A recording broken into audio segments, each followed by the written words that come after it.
The city you consider as home is never so attractive as when you return to it after long and difficult times in other parts of the world. My name is Dr. John Watson. I had served and been wounded in the more remote regions of Afghanistan and had been discharged from the army with specific instructions to rest. The sight of London again was already working its soothing tonic. As I rode through the familiar streets, I never suspected that a chance introduction would lead me into the most amazing adventure of my entire life. Watson, old man. Hello, how have you been? Good to see you. Not as well as you, obviously. You look great, old man. Yes, you were wounded. Well, it could have been much worse. Sit down. Care for a drink? No one. Yes. Well, what are your plans now? Got nothing really at the moment. I'm looking for lodgings. Trying to solve the old problem of comfortable quarters at a reasonable price. That's odd. There's a second man today that's used that expression. Who's the other? Well, you wouldn't know him. He's doing some work in the chemical laboratory at the hospital. Might be interesting. Yes, well, I wouldn't mind sharing a flat with somebody if he was all right. Well, Anything wrong? Oh, no. He's rather strange. Well, what's wrong with him? Nothing wrong with Holmes. That's his name, Sherlock Holmes. Well, I saw him this morning. He was doing some research with a corpse. Oh, what was he doing? He was beating it with a stick. I beg your pardon?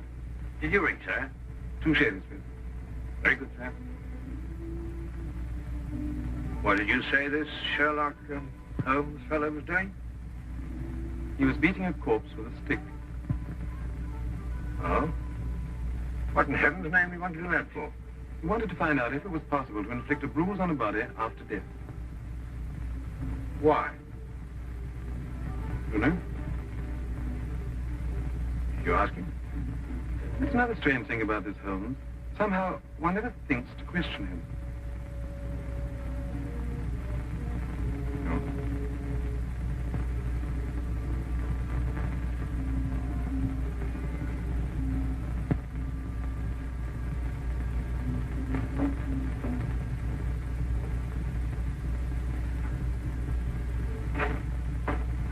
Worse. It really works. You realize you've just entered the greatest chapter in the history of forensic medicine. You're Dr. Watson. Yes, I am. What works? Foolproof test for hemoglobin. You realize what this means, of course. No, I don't. You must be Sherlock Holmes. It will create a revolution in criminal investigation. Yes, I'm Holmes. How did you know I was Watson? Because you've just come back from Afghanistan. How do you do? How you do? How did you know I just come back from Afghanistan?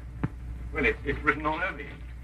The problem has generally been that a man is suspected of a crime months after the crime is committed.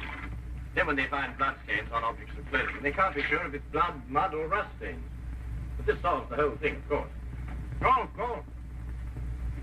Of course. Stanford told me you're looking for someone to share a flat you'd found. You know, if this test had been in existence a year ago, it would have meant that von Bishop of Frankfurt would most certainly have been hung. And that goes for Mason of Bradford, Muller, and O'Fay, naturally. Naturally. Who are these people? Did you know, I'm delighted to meet you, Watson. I think you'll like the flat. It's in Baker Street, by the way. Oh, we could pop around this afternoon and have a look at it if you care. Yes. Oh, yes, rather. I'd like that. Good. Did you mind if I play the violin? No, go right ahead. No, I don't mean now. I mean when we're sharing the flat. Oh, no, of course not. I like a bit of good music. Oh, good. I'm not very good. Oh. Tell me, Holmes. Yes.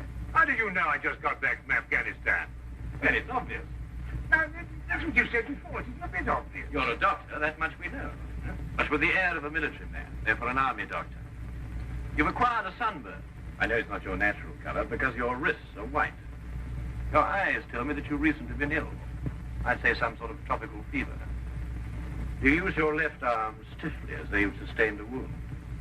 Now the problem becomes, where would an army doctor have contracted a fever, sustained a wound? The answer, my dear Watson, is in the present campaign in Afghanistan, naturally. Naturally. Of course, it's obvious. Naturally. We examined the rooms at at 221B Baker Street that afternoon and promptly moved in on the following day. I had, at this point, known Sherlock Holmes for only 24 hours. But the man's fantastic powers of perception, coupled with the almost unpredictable personality I'd ever encountered, kept me in a state of constant surprise when I wasn't being shocked. It was unbelievable, the things he knew and the things he didn't know. Oh, really, my dear Holmes? You mean to tell me you didn't know that the Earth moved round the sun? Really? But every school child knows that. Well, now I know it, too. And I shall promptly proceed to forget it.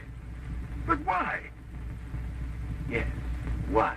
Why should I remember it? Well, because it's a natural phenomenon. Well, is it important? Does it affect us? If you told me the Earth went round the moon, would it make any possible difference to our way of life? Well, put it that way, no. Then it's useless information, and I shall do my best to forget it. I advise you to do the same. At times, I thought the man was joking and simply having a bit of fun at my expense. But I soon learned that he was in dead earnest. I also, unknown to him, made a brief classification of the man's knowledge. Literature? Nothing. Philosophy? Nothing. Astronomy? Nothing. Politics? Disinterested. Botany? He knew everything there was to know about poison and absolutely nothing about practical gardening. Chemistry? Profound. Sensational literature? Without question, Sherlock Holmes knew the details of every horror perpetrated in the last 100 years.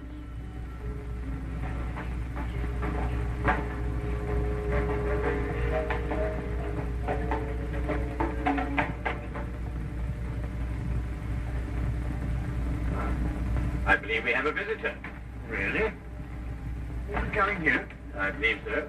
I would also say he's a retired sergeant of Marines. How do you know the man? Never clapped eyes on him before in my life. Well, in that case, that's one of the wildest statements I ever heard. How can you possibly guess he's a retired sergeant of Marines you've never seen him? A guess, my dear Watson. A calculated deduction. Yes, he is coming up here. Do you mind if I ask him his profession?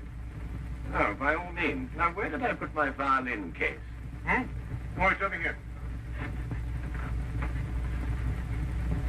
There you are. Ah, my old friend. Come in. Excuse me, gentlemen. I have a message here from Mr. Sherlock Holmes. Thank you.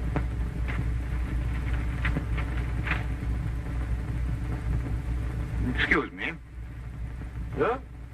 Do you mind telling me your occupation? Not at all, sir. I'm a civil servant employed by the police department. Thank you. I just wondered. Not at all, sir.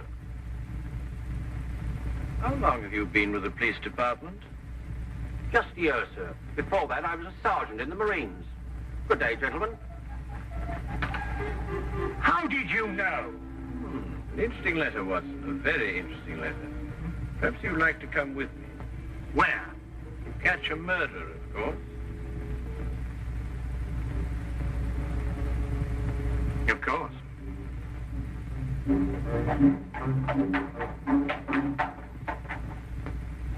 How did you know that that man was an ex-sergeant of Marines? Who? A messenger from the police. Oh, yes, the retired sergeant of Marines. That's what I said. Well, there's nothing mysterious about such observations, my dear Watson, but unfortunately, when explained, they lose their romantic order of mystery. My decision was based on observation and logical deduction. The man had a large anchor tattooed on the back of his hand. This was visible from our window. I admit I didn't notice it at the time, but since you mention it, I think there was an anchor. Oh, there was indeed. He also wore regulation sideburns and had a slight nautical roll. Thus, I judged him a Marine. Oh, guess, I grant you, but only a refinement of guesses one makes every day.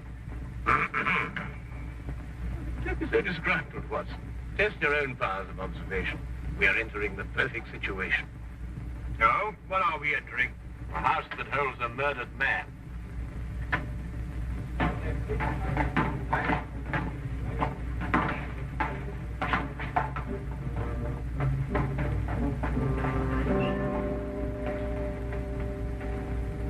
Inspector Lestrade inside.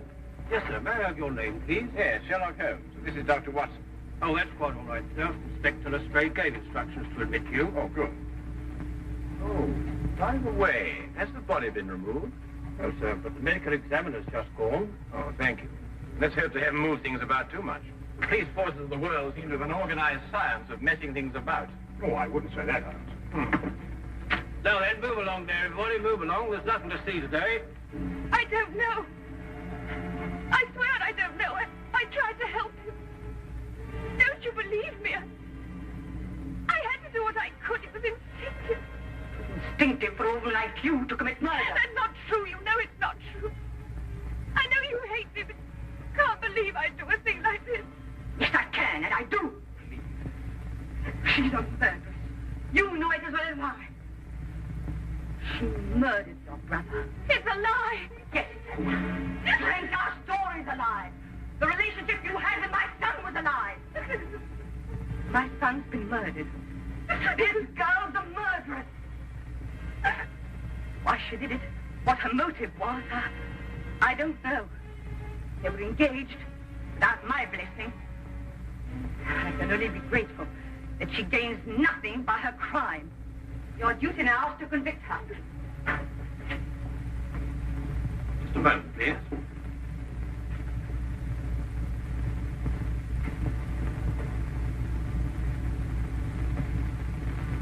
Notice the angle of incision, Watson. Yes. And the force of the blow and the general penetration of the upper region of the chest. How long would you estimate before loss of consciousness? Well, it's difficult to say. 96. Oh, between the two. I see. And death? Shortly thereafter. 2 minutes. 3. 3 or 4, I'd say. Thank you, Watson. All right, take him out. Forgive the interruption. I would prefer to have been invited before the body had been moved. I thought you'd be interested, Holmes. Oh, thank you, Lestrade. Well, may I introduce my friend, Dr. Watson, Inspector Lestrade of Scotland Yard? How do you do? How do you know? So you're completely stuck, eh, Lestrade? What do you mean? Well, you thought I'd be interested. Why don't you admit it? You're in a jam. Magnificent cabinet work, don't you think? What you say isn't exactly true, Holmes. I've done you a favor. This is an interesting case. Of course, there are 1 or 2 unexplained details, but I don't believe it'll be long before we're What's clear. your principal problem? There's no motive. I found this girl with a knife in her hand. My brother lying dead on the floor. I found Peter on the floor. I tried to help By stabbing him? by removing the knife. Anybody would have done the same thing. I loved him. Oh, my dear young lady, there's no cause for you to alarm yourself. No one's accusing you of, of what happened. This would be a clear-cut case if only she had a reason for murdering. There happened to be a policeman outside the house during the murder, and he said that no one came in except her.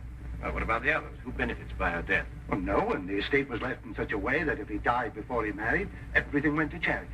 My dear Inspector Lestrade, he didn't die before he married. This young lady and the man whose body was carried out of here have been married for at least a week. In the event of his death, I imagine everything passes to her.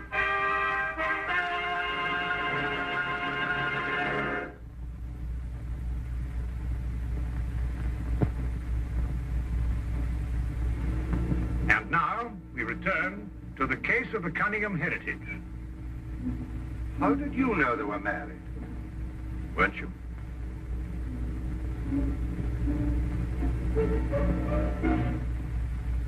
Yes, a week ago.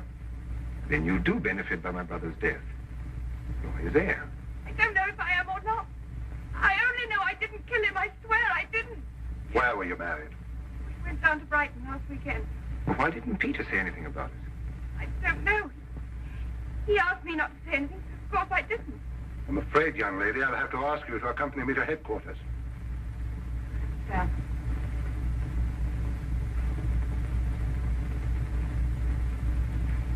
Inspector, I think I should tell my mother. Oh, yes, of course. Tell me, Holmes, how did you know they were married? Well, the man's hands had the remains of a sunburn and the fading marks of a narrow ring, but not as yet that indentation of the finger a ring generally leaves. A weekend in the sun at Brighton explains the whole thing perfectly. I didn't notice these things. Yes, I know. The young lady's hands were also sunburned, and to the same degree. Then the case is solved. Yes, it would appear so, wouldn't it? What are you looking for? Now, do you see that? What? Here, use this. Well, that's only the cut in the carpet. Yes, but it's a fresh one. Yes, but what does it mean? That's a good question. You stop looking for clues now, Holmes. Ah, you solved the case then? Completely. Oh, splendid. Seems this girl had a record. 9 months in the woman's prison in Holloway, from the 21st of February, 1892, to the 21st of November, 1892. She was employed as a governess and convicted for stealing £300 from her employer. It's quite true. I knew you'd find out sometime. I made a mistake 5 years ago, but I paid for it. But Peter knew all about it before we were married. I never tried to hide it from him. You didn't know what else you had in mind. I had nothing else in mind except that I loved him. I'm afraid I must ask you to go with the officer, miss. Rather, madam.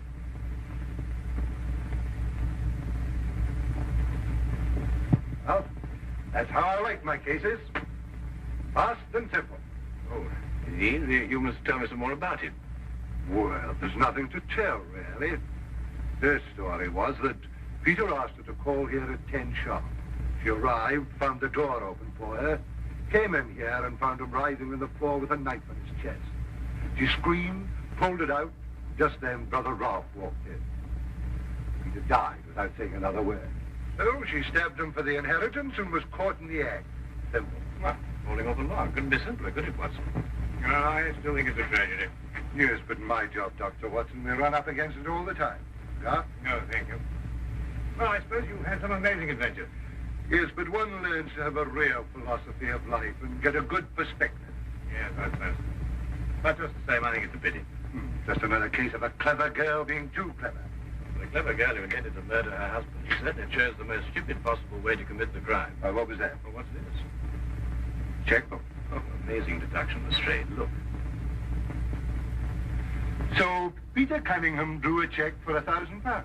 6 weeks ago, and 5 weeks ago, and 4, and 3, and 2, and that's all. Well? They're drawn to cash. Well, I don't get your point. He was a very rich man. What? A great deal of cash. It was his own money. I suppose he could do what he liked with it. You may have hit the proverbial nail, Lestrade. Now, look here, Holmes. You're trying to start something that just doesn't exist. You think so? I have a great deal of respect for your opinion, Holmes. But your trouble is that you can't leave things alone. If there isn't a mystery, you have to make one, or you're not happy. You're right, I'm not happy. There are marks on the carpet indicating a struggle. The man whose body was carried out of here was over 6 feet in height. If he had struggled with a girl who had left here, I don't think he'd have lost. She surprised him. Oh, but he was expecting her. That's her story. I'd say she sneaked up on him. What, had stabbed him in the chest? How do you sneak up on someone and stab him in the chest, Lestrade? Now, look here, Holmes. You're trying to start something, and I just won't stand for it. That girl's a jailbird, and she's guilty, and she's going to hang. And that's the end of the case. I see Inspector Lestrade is up to his usual mental gymnastics, trying to hammer square pegs into round holes. Well, it's been a great pleasure meeting you, Inspector. I warn you to keep away from that man, Holmes, or you'll be insane in less than a week.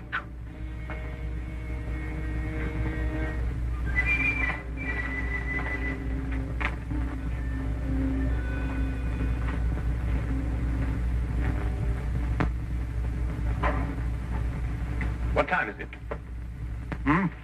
Oh, 10:30. Perhaps you'd like to take a little stroll with me. What? I'd like to investigate this afternoon's affair a bit further.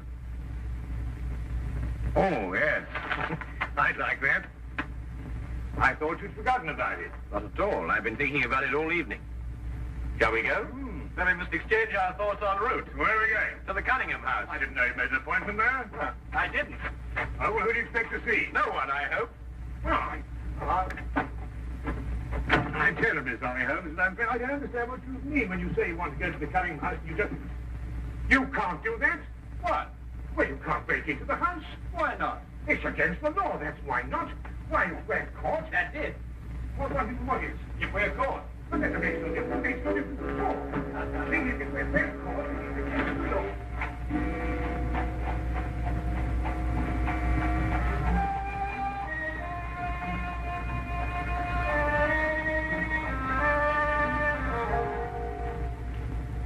Quickly now. But look, Holmes, we can't... Come on.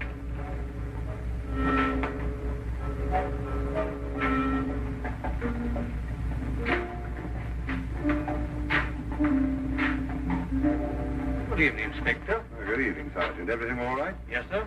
I just thought Sherlock Holmes might have dropped by. Where'd you get the key? The key's a burglar's tool. A burglar's too. Street clear? Yeah.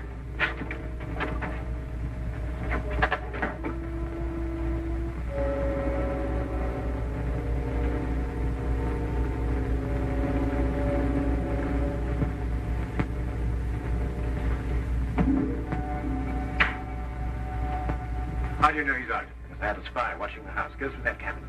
What am I looking for? Papers, bank statements, anything to indicate passage of money from Peter Cunningham's account. Go on.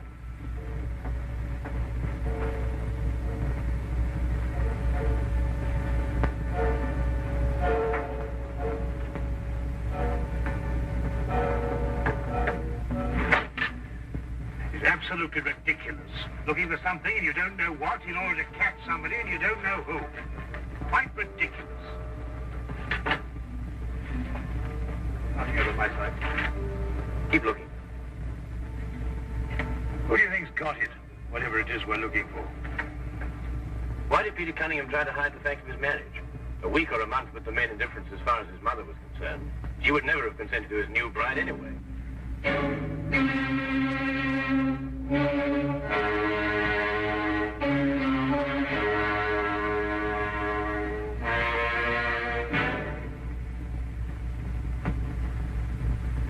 He married her to prove to me that my blackmail wouldn't stop him. And then he withheld the fact in order to give me 1 week to clear out of the country before he exposed me. The money he paid you went to buying up your promissory notes. I was being pressed, Mr. Holmes. My brother's engagement to a jailbird gave me a perfect opportunity to extract a little money from him. In fact, if he hadn't been such a bullhead, it would have gone on for quite some time. A jailbird, as you put it, makes the perfect murder suspect. Perfect, Mr. Holmes. And you and Dr. Watson make perfect burglary suspects. When I report your death to the police, they can't possibly blame me for defending the sanctity of my home.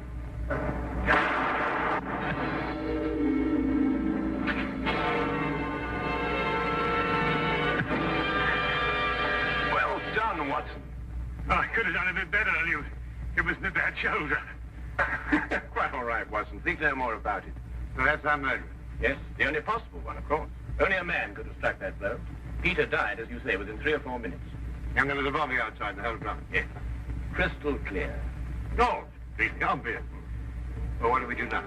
What's going on here? Who fired that shot? We will sit with a good inspector.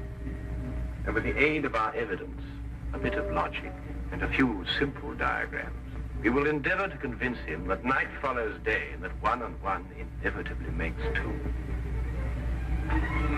How did you two get in here anyway? Now, Inspector, calm yourself, calm yourself. Come, sit down. Now, here's a good time to sit right here. Now, you see, we have a great deal to talk about.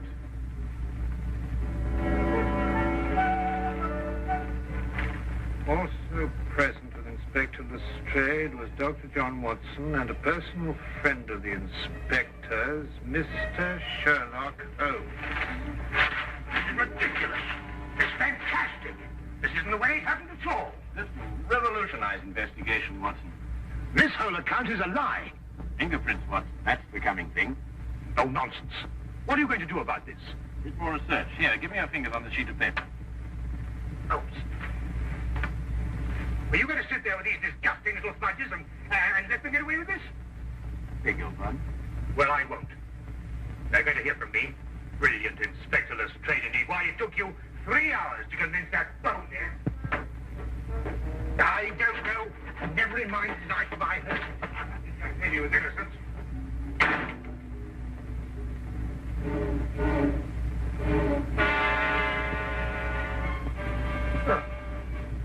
I wonder if he got more than a shoulder wound in Afghanistan.